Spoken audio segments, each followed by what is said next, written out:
नमस्कार. मी माजी प्राचार्य आर के राहणे सर, वाघापूर तालुका संगमनेर, जिल्हा अहिल्यानगर. नागपंचमीच्या सणानिमित्त एक कविता लिहावी असं वाटलं. त्या कवितेचा परिचय. वैशाख महिन्यात लेकीचं लग्न होतं. लेक सासरी जाते.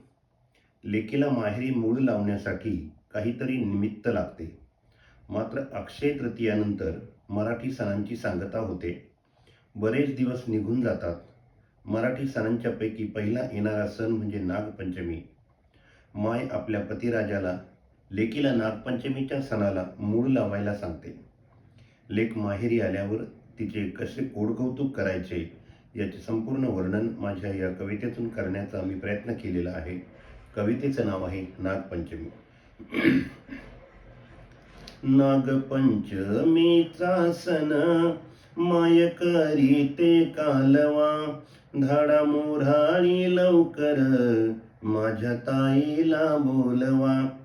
नागपंचमीचा सण माय करीते कालवा, धाडा मोराळी लवकर माझ्या ताईला बोलवा.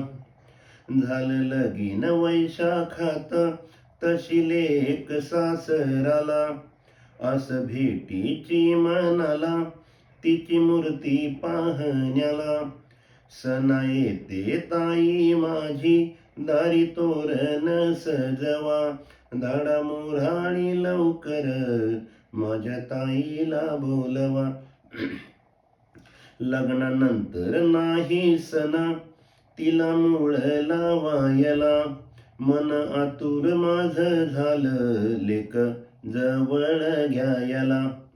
सय येई पुन्हा पुन्हा माझ्या लेकीला भेटवा, धाडा मोराळी लवकर माझ्या ताईला बोलवा.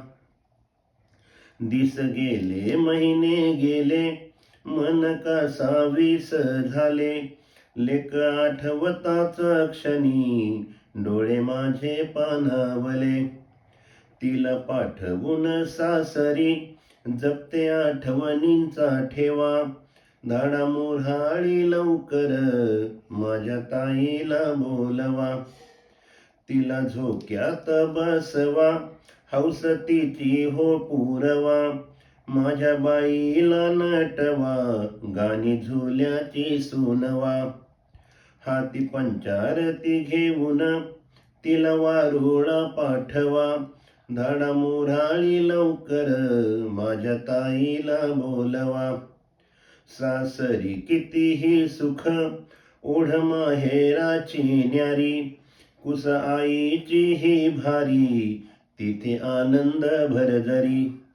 तिला घालू पाळण्यात पुन्हा पाळणा झुलवा, धाडा मोराळी लवकर माझ्या ताईला बोलवा. लेक माहेरी येणार मन म्हण वारंवार, येना बाळा तू लवकर तुझ्यासाठी उघडी दार. तिच्या येण्याने घरभर पुन्हा आनंद फुलवा, धाडा मोराळी लवकर माझ्या लेकीला बोलवा. नागपंचमीचा सण माय करीते कालवा, धाडा मोराळी लवकर माझ्या ताईला बोलवा, धाडा मोराळी लवकर माझ्या ताईला बोलवा, धाडा मोराळी लवकर माझ्या ताईला बोलवा. धन्यवाद.